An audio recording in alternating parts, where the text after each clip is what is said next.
주일입니다. 5월 마지막 주일, 가정은 교회입니다. 이런 말씀으로 함께 하나님의 은혜를 나누고자 합니다.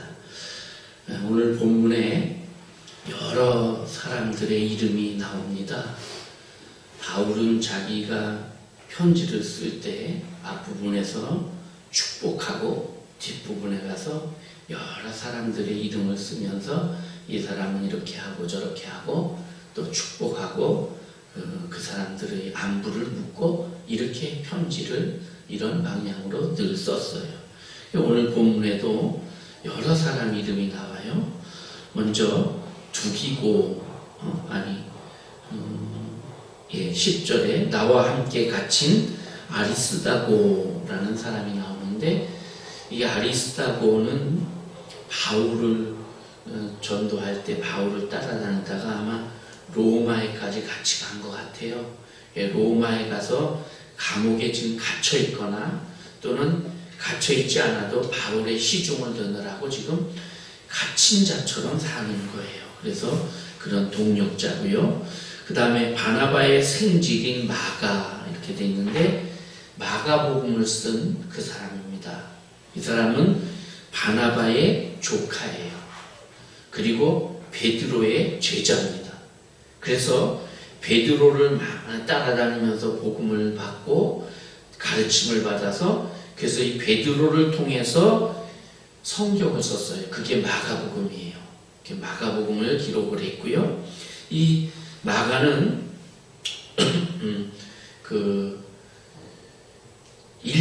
바울이 1차 전도하러 갈 때 바울과 바나바가 갔거든요.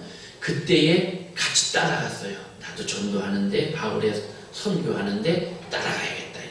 아주 젊습니다. 청년이에요. 그런데 따라갔는데, 이 전도라는 게, 바울의 전도라는 게 여행이 아닙니다. 또 즐겁고 신나는 그런 일도 많지요. 물론 하나님의 기적과 능력이 나타나서. 그런데 너무너무 고생스러운 거예요. 지금처럼 차량이 있는 것도 아니고 걸어서 또는 말을 타고 가기도 하고 이러지만 어쨌든 너무 피곤하고 힘든 길이에요. 그래서 가다가 중간에 이 마가가 도저히 난 못 가겠다, 난 안 간다 이래버렸어요. 그러니까 같이 팀을 이루어서 가는데 하나가 못 간다고 그러니까 어떻게 해요? 이게 지금 완전히 분위기가 와야 돼버렸잖아요. 할 수 없이 마가가 빠졌어요. 그래서 바울은 바나바와 함께 1차 전도여행을 하고 교회를 세우고 이러고 돌아왔어요. 돌아와서 이제 어느 정도 시간이 지난 후에 우리 2차 갑시다. 2차 전도 갑시다. 그래서 간단 말이에요. 2차 전도는 먼저 1차 갔던 그 지역을 다시 돌아보면서 그때 세운 교회가 잘 있나 이것도 보면서 지역을 좀 더 넓혀서 가자. 그래서 가려고 그러니까 바나바가 자기 조카잖아요. 이번엔 마가도 데려갑시다 또 그러는 거예요. 그러니까 마가가 지난번에 분위기를 망쳐가지고 우리가 힘들었는데 안 된다. 바울은 그렇게 말하고 바나바는 그때 얘가 그렇게 하고 후회를 많이 하고 안 그런다 그랬으니까 데려갑시다. 이것 때문에 바나바와 바울이 다퉜어요. 다퉜는데 그 다툼이 성경에 보니까 아주 심했다고 했어요. 너무 심해서 나중에 둘이 그럼 너는 너대로 가, 나는 나대로 갈게 이렇게 찢어지게 돼요. 그래서 바울은 실라라는 사람을 데리고 가게 되고요. 바나바는 마가 요한하고 다른 곳으로 가요. 바나바와 마가가 간 곳은 사도행전에 기록이 안 돼 있고요. 바울과 실라가 간 곳이 기록이 돼요. 그래서 바울과 실라가 갔다가 빌립보 교회 이런 교회들을 세우고 가서 매를 맞고 그 귀신도 쫓아내고 이런 것들이 기록이 되지요. 그랬던 사람이에요. 그래서 이 바울은 이 마가에 대해서 처음에 아주 안 좋았어요. 저 젊은 사람이 말이야 간다 그랬으면 고생이 돼도 나이 먹은 우리도 하는데 젊은 사람이 못한다 그래가지고 그것 때문에 또 바나바랑 이 믿음의 같은 동력자하고 싸우기까지 하고 이랬잖아요. 그래서 아주 안 좋았는데 나중에 이 마가가 바울에게 아주 유익한 사람이 됩니다. 그래서 디모데후서에 보면 마가를 좀 데리고 와라. 마가가 나한테 아주 유익한 사람이다. 이런 얘기를 쓴단 말이에요. 그런 사람, 그 사람이 지금 골로새에 있어요. 그래서 바울이 골로새 교회에 편지하면서 마가에게도 문안을 하는 거예요. 마가가 곧 그리로 간다 그랬으니까 잘 맞이해라. 이렇게. 그 다음에 11절에 유스도라고 하는 예수님하고 이름이 같아요. 이 유대인 중에 예수라는 이름이 참 많았어요. 예수, 이 예수를 또는 예수아 또는 호세아, 여호수아, 이게 다 같은 뜻이에요. 구원자. 이 예수라는 사람도 있었던 것 같아요. 그런데 별명이 유스도예요. 유스도는 정의롭다 이런 뜻인데 그 사람에게도 문안하라 그러면서 그들은 할레파이나 이 세 사람 아리스다고와 마가와 유스도라고 하는 예수, 이 사람들은 철저한 유대인이었어요. 그런데 그래서 할레파예요. 그런데 이들만은 하나님의 나라를 위하여 유대인으로서 이 기독교 우리 그리스도를 거부하고 바울을 미워하고 이렇게 했던 많은 유대인처럼 그러지 않고 또 자기들의 율법만 주장하지 않고 이들은 하나님 나라를 위해서 함께 역사하는 자들이고 나의 위로자가 되었느니라. 그 다음 12절 예수 그리스도의 종인 너희에게서 온 에바브라라는 사람이 나와요. 이 사람은 너희에게서 왔다 그러니까 골로새 교회에 있던 사람인데 지금 바울에게 와 있어요. 바울은 지금 감옥에 있어요. 좀 이따 얘기하겠지만 로마 감옥에 갇혀 있어요. 그런데 여기 지금 바울을 시중 들려고 왔단 말이에요. 근데 이 에바브라는 그래서 쫓아와 바울 옆에 있는데 이 에바브라가 너희에게 문안하느니라. 에바브라가 지금 내 옆에서 내가 이 편지를 쓰는데 너희 안부를 묻고 있다. 그러면서 그가 항상 너희를 위하여 애써 기도하며 너희로 하나님의 모든 뜻 가운데서 완전하고 확신 있게 서기를 구하나니 그 사람이 항상 내 옆에서 기도하는데 너희에게 하나님께서 함께 해주시고 도와주시고 하나님의 뜻이 너희 가운데서 완전하고 확신 있게 이루어지고 너희가 믿음의 서기를 기도하더라. 그러면서 13절에 보면 그가 너희와 라오디게아에 있는 자들과 히에라볼리에 있는 자들을 위하여 많이 수고했다. 그러니까 요거를 볼 때 이 에바브라는 골로새 교회, 그 다음에 라오디게아 교회, 그 다음에 히에라볼리 교회, 이 세 교회를 담임했던 교역자였던 것 같아요. 이 세 지역은 다 비슷한 지역에 있거든요. 라오디게아하고 히에라볼리는 같은 조금 가까이 있고요. 골로새는 좀 떨어져 있고. 그런데 이쪽 이 라오디게아하고 이 히에라볼리 이쪽은 온천지대예요. 그래서 계시록에 보면 라오디게아 교회를 향해서 뜨겁든지 차갑든지 해라, 미지근하지 말아라 이렇게 책망하지요. 왜 그랬냐면 온천이 펑펑 솟아나요. 온천이 솟아나서 뜨뜻하단 말이에요. 지금도 온천이 있어요 거기 가면. 그리고 그러는데 이 온천과 찬물, 그냥 솟아나는 샘물 이것이 있는데 이것도 아닌 미지근한 그런 물이 온천인 척도 하고 아닌 척도 하고 이러니까 그것을 빗대어 얘기한 거라고요. 근데 어쨌든 에바브라는 이쪽 지역에 목회를 하다가 지금 바울이 옥에 갇혔다 그러니까 쫓아와서 바울을 시중 들고 있어요. 그러면서 너희를 위해 수고했다. 많이 수고했다. 지금도 너희를 위해서 기도하고 있다. 이렇게 얘기를 하죠. 그 다음 14절에 사랑을 받는 의사 누가복음을 썼고 사도행전을 쓴 의사 누가, 그리고 대마, 이 대마는 어떤 사람인지 정확히 모르는데 지금 여기에는 바울과 같이 있어요. 그런데 디모데 후서로 나중에 가보면 대마는 세상을 사랑해서 나를 떠났다 이렇게 기록을 합니다. 그러니까 대마는 바울 곁에서 바울 시중을 들면서 바울의 복음 전도에 동참하고 있다가 나중에 너무 힘드니까 난 못하겠어요 하고 가버린 것 같아요. 그래서 바울이 서운해했던 것을 봅니다. 그 다음에 라오디게아에 있는 형제들, 여러 교인들, 눈바와 그의 여자의 집에 있는 교회, 눈바라고 하는 여자가 있고 그 집에서 교회를 하고 있었어요.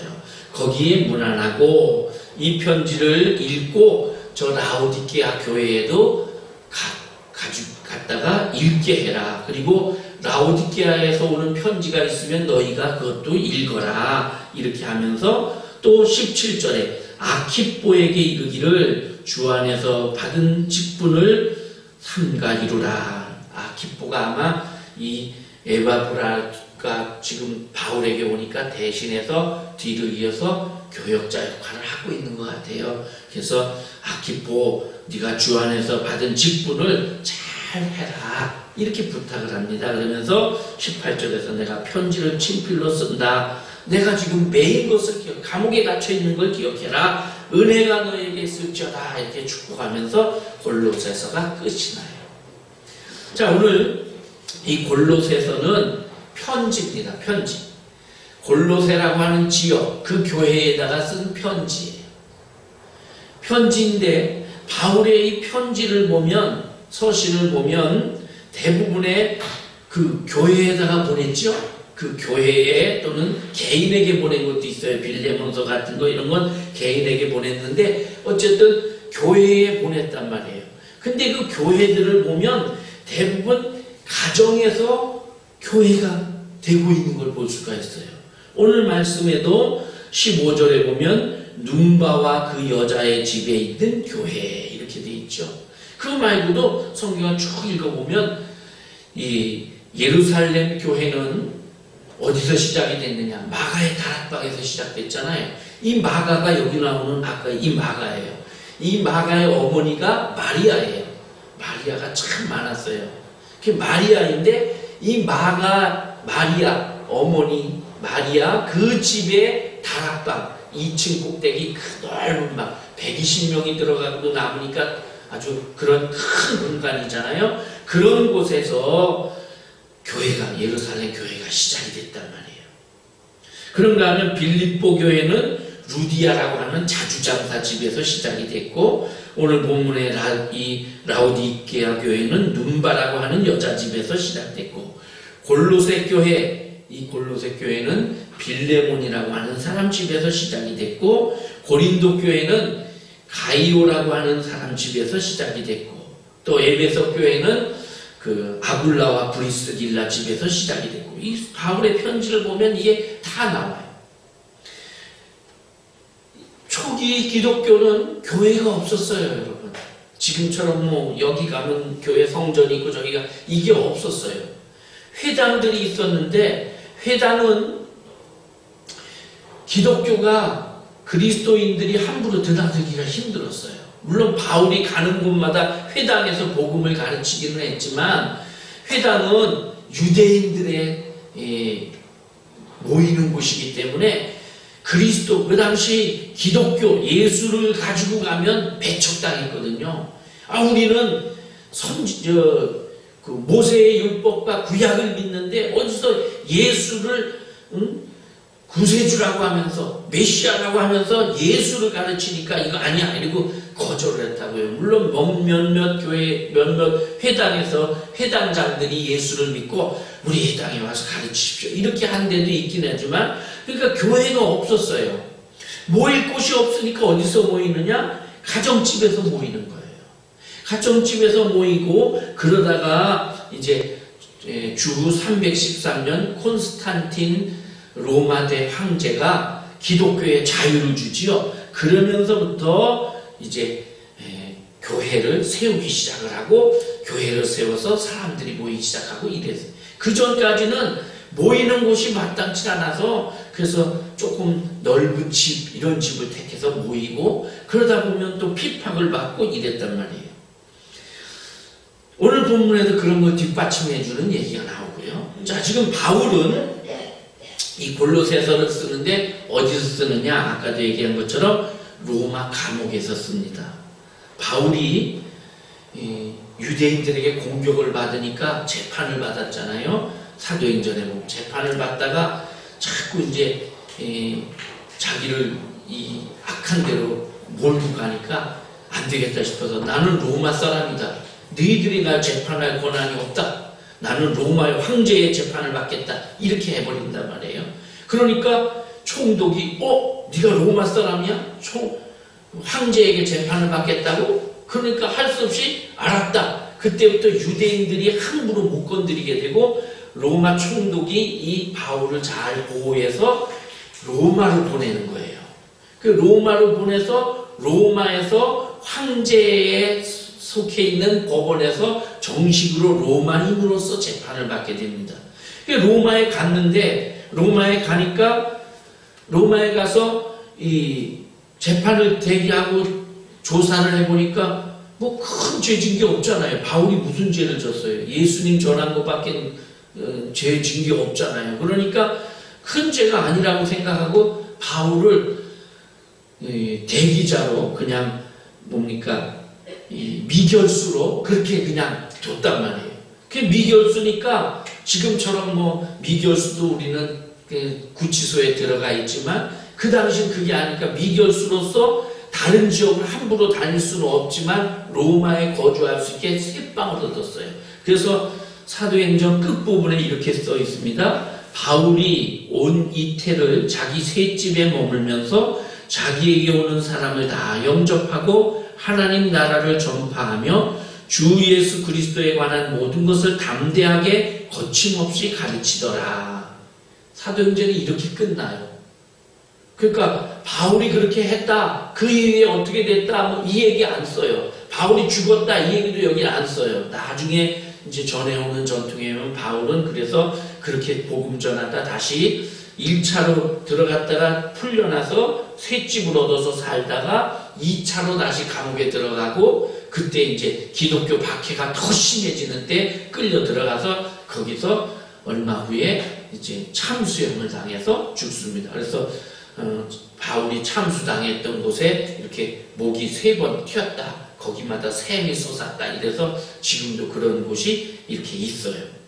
자, 어쨌든 바울은 그 첫 번째로 감옥에 들어갔을 때 그럴 때 편지를 써요. 이것을 우리 신학을 공부하는 분들은 바울의 옥중서신이라고 해요. 그래서 에베소, 빌립보서, 그 다음에 골로새서, 그 다음 빌레몬서 이렇게 에필골몬 이렇게 해서 4개의 책을 옥중서신이라고 해요. 그 다음에 그렇게 풀려난 이 쇠방을 얻어서 어느 정도 있다가 다시 들어가서 죽기까지 그 짧은 기간, 그 2차 투옥인데 그때 들어갔을 때 이제 디모데 후서를 쓰고 그러면서 내가 이제 살 길이 얼마 안 남은 것 같다 그러면서 좀 디모데에게 좀 와라 이런 편지를 쓰죠. 그러면서 올 때에 가죽 성경도 가지고 오고 뭐 어쩌고 저쩌고 이렇게 편지를 쓰는 겁니다. 바울은 1차 투옥이 됐을 때는 좀 자유로웠어요. 그때 이 편지를 쓰는 거예요. 그리고 사람들이 오면 얼마든지 만날 수 있었고 그렇게 했을 때 그 편지를 쓰면서 지금 골로새 교회 빌레몬의 집에 있었을 것으로 추측되는 골로새 교회에 편지를 쓰는 거예요. 자, 어쨌든 이렇게 해서 교회는 초대 교회는 가정에서부터 출발했다라는 거지요. 눈바라고 하는 여자의 집에서 오늘 말씀해 보면 라오디게아 교회가 출발했고 그것처럼 가정에서 교회가 출발을 해요. 어쩌면 바울이 지금 세를 얻어 살고 있는 그 셋집도 교회예요. 나중에 이 셋집도 아마 교회가 됐을 거예요. 초대교회는 가정에서 모여서 예배를 드리고 가정에서 교회가 시작됐어요. 우리나라도 예전에 개척교회 그러면 대부분 가정에서 시작이 됐죠. 그래서 큰 교회들 그 역사를 보면 초창기에는 몇 월 며칠 날 아무개 집사님 집에서 모여서 예배 드렸다. 이렇게 시작이 되는 교회가 거의 많아요. 그렇게 시작이 돼가지고 그 가정에서 시작된 교회가 어느 정도 모이다가 이제 땅을 사서 또는 더 큰 곳으로 이전을 해서 그래서 점점점 커지고 이렇게 됐죠. 많은 목사님들이 큰 교회 목사님들이 이야기하는 중에 그런 얘기를 많이 해요. 그때 그 가정으로 그렇게 모여서 그때가 제일 좋았다. 지금 교회가 커지니까 좋기는 한데 교인들 얼굴도 모르고 이게 서먹서먹하고 그렇다는 거죠. 교회는 커져서 좋은데 그때 가정으로 조금 모여가지고 뭐 20명, 10명, 20명 이렇게 모여가지고 다 정말 누구네 집 숟가락까지 알고 있을 그때가 참 좋았다. 그때가 더 은혜도 있었고 더 성도 간의 사랑도 뜨거웠고 이랬다는 거죠. 그렇다고 해서 거기에만 그럼 만족하고 우리는 요만큼만 있으면 돼. 이거 갖고 목사님 사례비도 드리고 우리 교회 운영하고 조금 더 부족함이 없어 그대로 있으면 돼. 이러면 안 되잖아요. 그래도 거기에 머물러서는 안 되고 교회는 자꾸 성장해 가야죠. 그래서 큰 교회가 됐어요. 그런데 어쨌든 시작은 교회, 가정에서 시작이 됐다. 그래서 가정과 교회는 아주 밀접한 관계를 가지고 있어요. 우리 기독교는 가정을 떠나서 교회가 존재하지 못해요. 가정을 그래서 아주 소중하게 여기고 우리 성도들의 가정이 잘 되고 축복되고 그렇게 되기를 가르치고 그렇게 교육하고 이러는 거예요. 가정이 잘 돼야 교회가 잘 되는 거예요. 교회는 잘 되는데 가정들마다 엉망이고 이러면 그거는 건강한 교회가 아니에요. 그래서 그 감리교회 웨슬리 운동 같은 것도 가정교회로부터 시작이 됐고 독일의 경건주의 운동도 또 미국의 북맹 운동 이런 것들이 있는데 이런 것들도 다 가정을 토대로 해서 이루어지고 있는 걸 볼 수가 있습니다. 가정은 교회예요. 이 교회들, 가정이라는 교회들이 모이고 모여서 우리 교회를 이루고 우리 교회들이 모이고 모여서 한국교회를 이루고 한국교회가 세계교회를 이루고 하나님의 교회를 형성하는 거예요. 그럼 교회가 뭐냐? 교회는 예배 드리는 곳이지요. 그죠? 가정에서 제일 중요한 게 예배예요. 예배라는 건 뭐냐? 뭐 하나님 앞에 뭐 다 같이 묵도 드립시다. 뭐 사도신경으로 신앙 고백합니다. 이게 예배가 아니고 하나님을 높이고 하나님을 섬기는 그 자체가 예배인 거예요. 예배, 이것을 히브리어로 아바드라고 합니다. 아바드. 이 아바드라는 것은 엎드린다, 복종한다, 경배한다 이런 뜻이에요. 하나님 앞에 엎드리고 경배하는 것. 이게 아바드예요. 예배를 영어로 워십이라고 해요. 워십이라는 것은 최고의 가치를 하나님께 드린다 이런 의미라는 거죠. 그래서 예배는 참된 예배, 이거는 하나님께 복종하고 하나님을 높이고 하나님께 최고의 가치를 드리는 것, 이것이 예배예요. 그래서 우리가 하나님을 높여서 찬양하고 하나님께 기도하고 하나님께 최고의 가치를 드리고 영광을 돌리는 거예요. 그 중에 물질도 들어있는 거고요. 자, 이런 것들을 드리는 거예요. 그래서 교회는 모든 것을 할 때 예배부터 시작을 합니다. 예배 없이 전도한다? 이거 소용없어요. 예배 없이 봉사한다? 예배 없이 구제하고 교육하고 뭐 헌신하고 의미가 없어요. 다 예배를 기본적으로 해서 예배 중심으로 예배를 통해서 전도하고 예배를 통해 봉사하고 뭐 구제하고 헌신하고 이렇게 하는 거예요. 그러니까 예배는 하나님과 우리가 만나는 장이고 하나님의 복을 받는 장이에요. 이 예배를 잘 드리는 자가 복된 자이고 예배를 통해서 하나님의 복을 받을 수 있고 그래서 예배에 충실한 자가 믿음에도 충실하고 예배에 성공하는 자가 인생에도 성공한다 이런 말이 있는 거예요. 제가 어릴 때에 우리 교회 목사님이 그런 얘기를 했어요. 주의를 잘 지켜라. 주의를 잘 지켜라. 그러면서 하시는 말씀이 주의를 지키는 것은 사다리와 같다.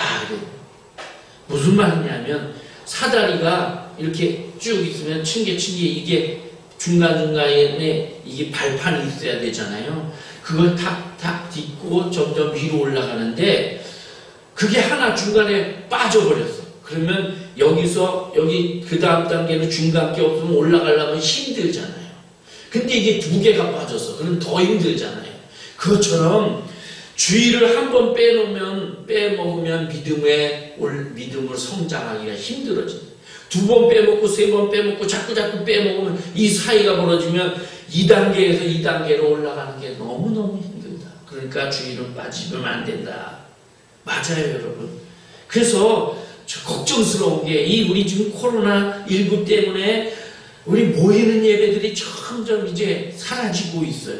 이 교회가 이제 이 코로나가 끝나도 어떤 형태로 변형이 될지 모르겠어요. 이렇게 변할 거예요.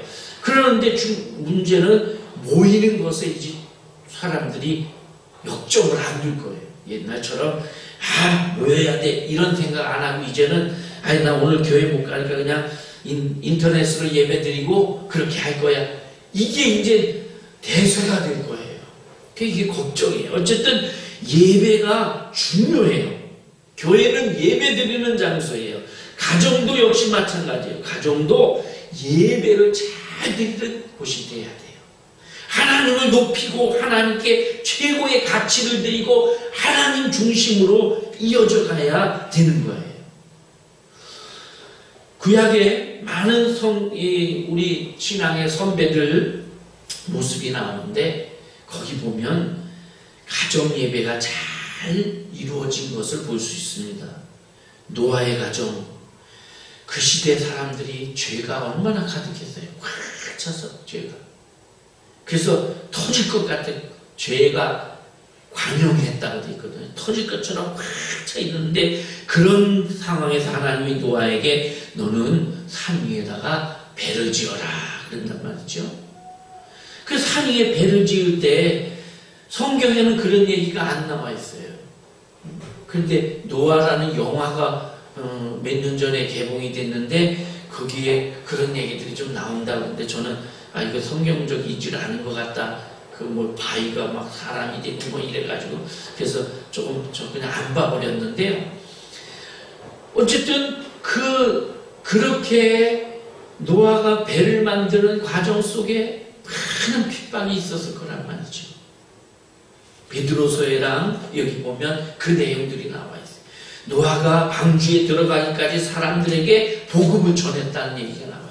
자, 그런 어려운 시대 속에서도 타락한 세상 속에서도 노아의 가정은 하나님만 높이고 예배하는 가정이었다. 그래서 하나님 말씀에 철저히 순종하고 핍박이 와도 어려움이 와도 100년 동안 배를 지어가지고 그래서 마침내 인류를 구원하는 그런 하나님의 은혜를 받는 가정이 됐지요. 아브라함의 가정 어때요?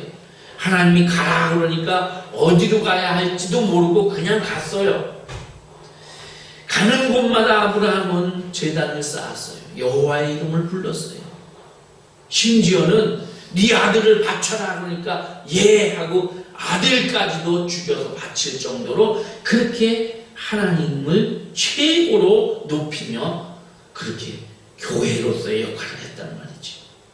이삭도 아버지처럼 가는 곳마다 제단을 쌓았어요. 가는 곳마다 우물을 파고 가는 곳마다 단을 쌓고 하나님의 이름을 불렀어요. 이렇게 믿음의 계승자가 된 거예요. 오늘 우리 가정이 교회가 돼야 돼요. 예배 드리는 곳이 돼야 돼요. 꼭 형식을 갖춰서 묵도드림으로 이런 거 아니라는 돼요.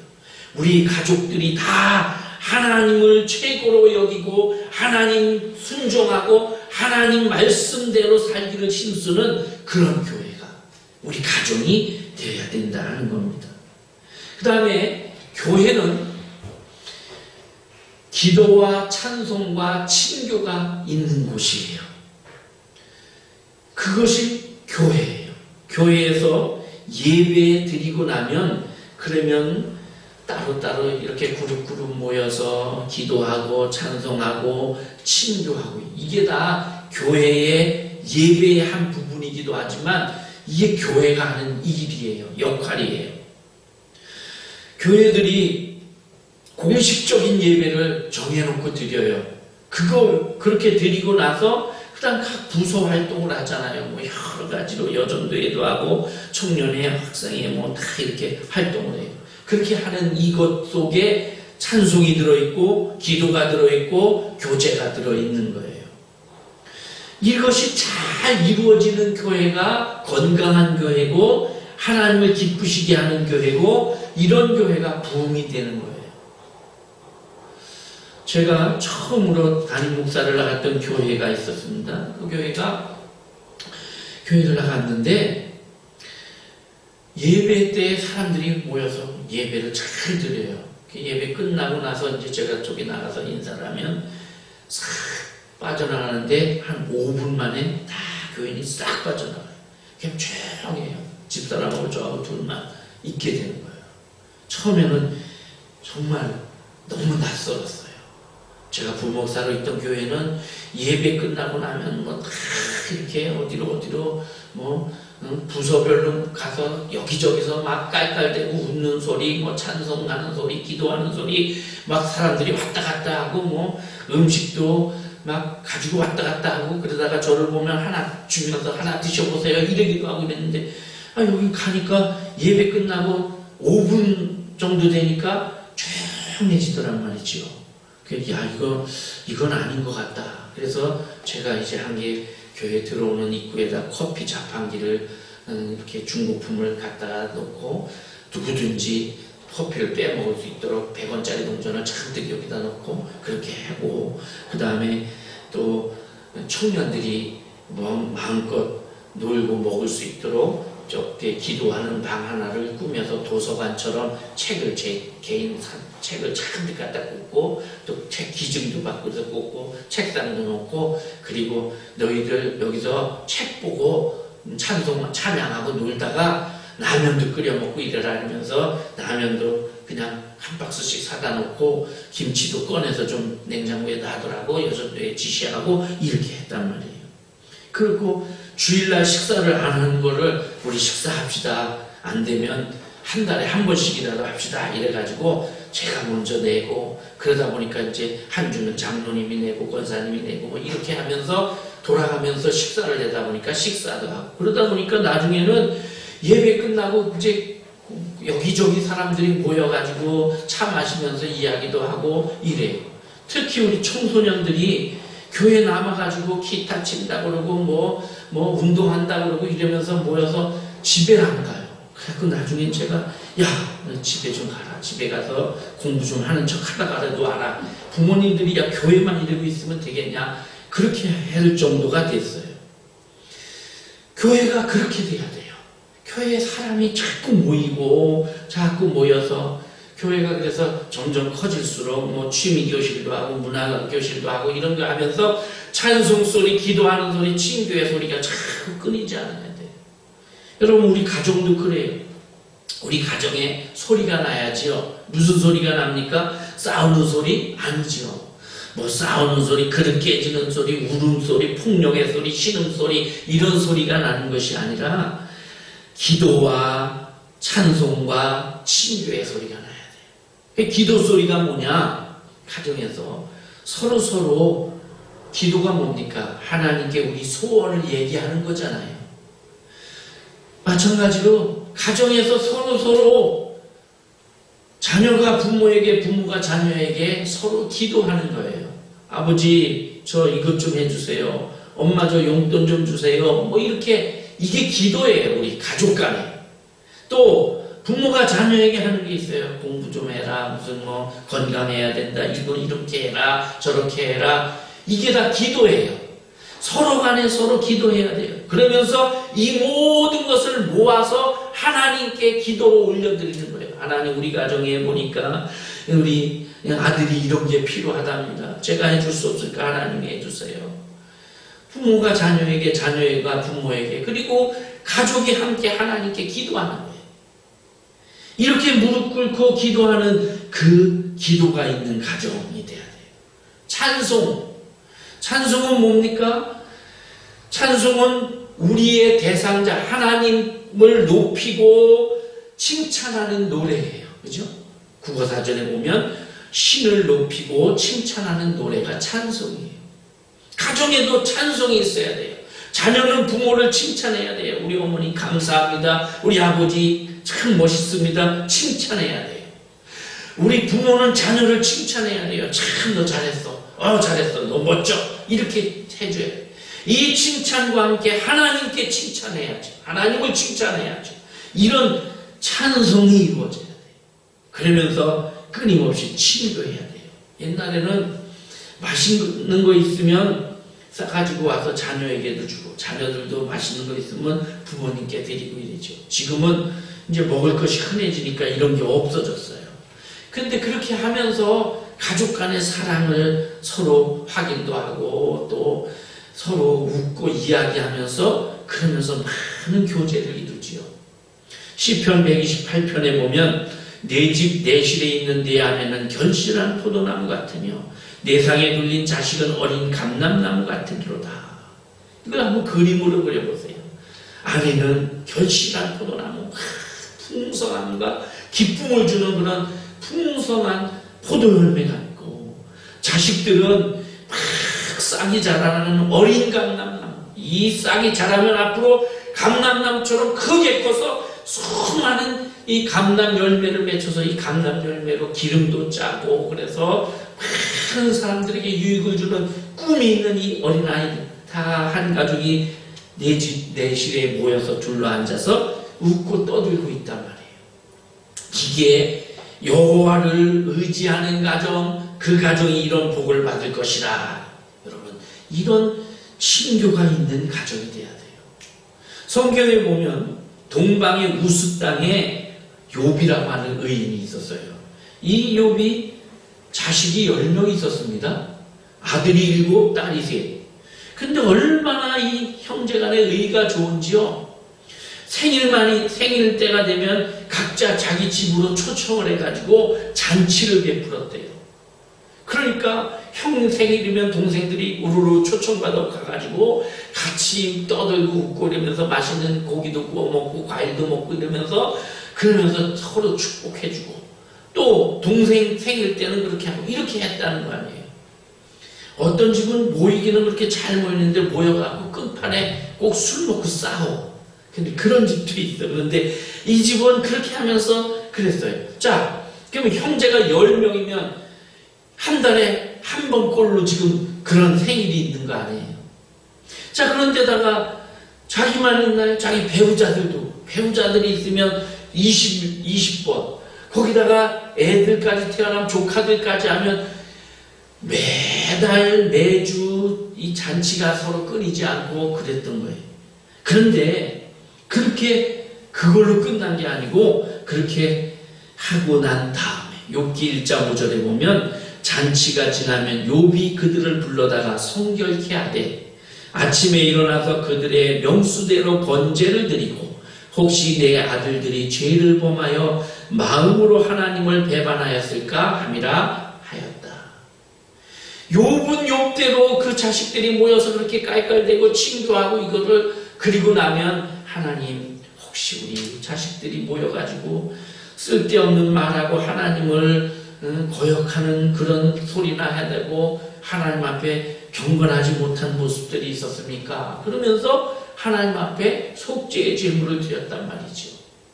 이런 친교가 있는 찬송과 기도와 친교와 이런 것이 잘 어울리는 그런 가정, 그런 교회, 이게 축복의 가정이고 축복의 교회인 겁니다.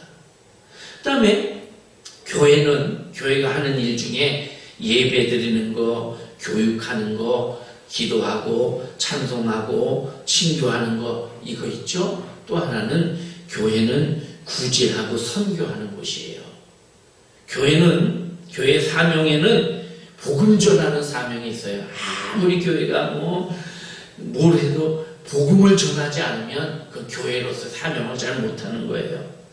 그래서 예수님께서 모든 그리스도인들에게 이렇게 말씀하시죠. 너희는 가서 온 천하 족속으로 제자를 삼고 아버지와 아들과 성령의 이름으로 세례를 주고 내가 너희에게 분부한 모든 것을 가르쳐 지키게 하라. 그러면서 그러는 너희에게 내가 볼지어다 세상 끝날까지 내가 너희와 항상 함께 있으리라 약속을 해주시죠. 교회는 복음 전하는 일에 힘써야 돼요. 우리 가정도 역시 마찬가지. 가정도 복음 전하는 일에 힘써야 돼요. 사도행전에 보면 주 예수를 믿으라 그리하면 너와 내 집이 구원을 얻으리라 그랬죠. 이 구원을 얻으리라, 이게 뭐냐? 너와 내 집이 구원을 얻으리라. 이게 예언적인 말씀이에요. 네가 하나 들어가서 너로 인해서 너의 집안이 다 구원받게 될 것이다 하는 예언적인 말씀인가 하면서 동시에 선포적인 말씀이에요. 네가 그렇게 믿어서 너희 가정을 구원하는 자가 되라 이거예요. 그럼 우리는 내가 예수를 믿어요. 우리 가정이 예수를 믿어요. 우리 가정이 복음을 전하는 교회의 역할을 해야 돼요. 그러면 내가 믿음으로 우리 가족들을 믿음으로 구원시키고 뿐만 아니라 우리 가족뿐만 아니라 우리 부모님, 형제들 다 믿음으로 구원시켜야 될 그런 책임이 있어요. 누구나 어느 가정이든지 그 집에 희생하는 썩어지는 미랄이 있습니다.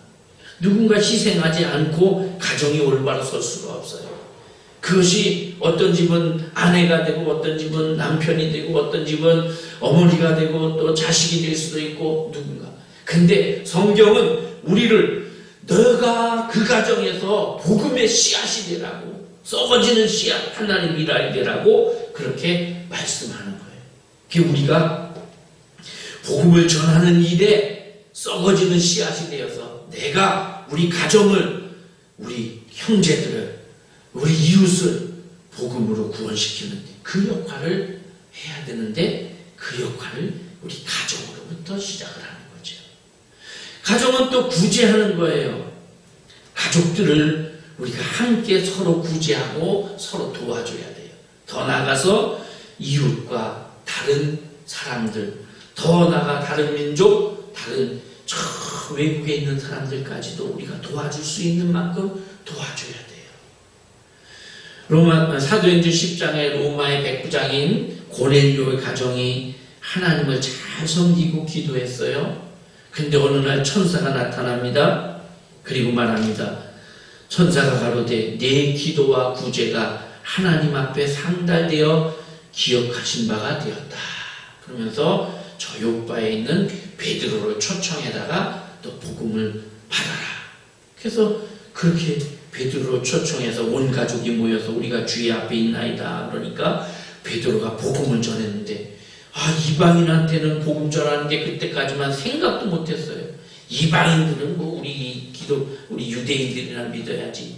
유대인들의 하나님이라고 생각했는데 이방인들에게 와서 하라 그러니까 하나님이 환상까지 보여주면서 가라 그러니까 더러운 건 나 안 먹습니다. 하나님이 깨끗하게 한 걸 왜 더럽다 하느냐 이래서 가가지고 하나님 말씀을 전하고 예수 그리스도가 하나님의 아들이시라는 걸 전하는데 전하다 보니까 성령이 그들에게 임하는 거예요.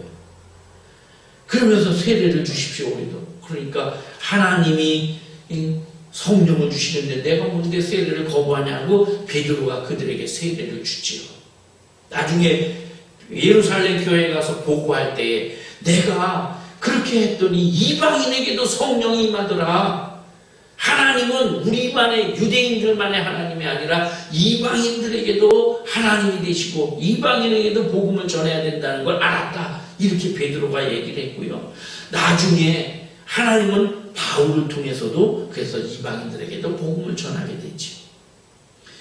고넬료가 하나님 앞에 기도하는 것, 구제하는 것, 이게 하나님께 다 상달됐대요. 누가복음에도 보면 7장에 가버나움의 백부장이 나와요. 백부장이 종이 병들어서 죽게 됐어요. 그랬더니 이 백부장이 직접 자기가 예수님한테 가면 되는데 자기는 로마 사람이고 이방인이잖아요. 감히 예수님한테 못 가고 그 동네에 장로들을 불러서 우리 종이 병들었는데 자기 자식이나 부인이 아니고 종이에요. 종이 병들었는데 가서 좀 저희 예수님한테 우리 종 좀 고쳐달라고 얘기 좀 해주세요. 그랬더니 이 장로들이 오케이 해요. 아주 알았다고. 그리고 예수님한테 가서 그 종을 고쳐줍시다.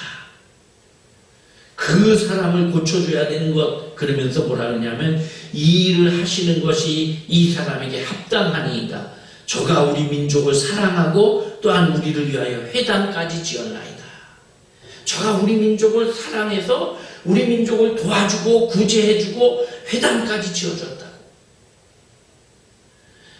그래서 예수님께서 그 죽음의 백부장의 죽음을 고쳐주시지.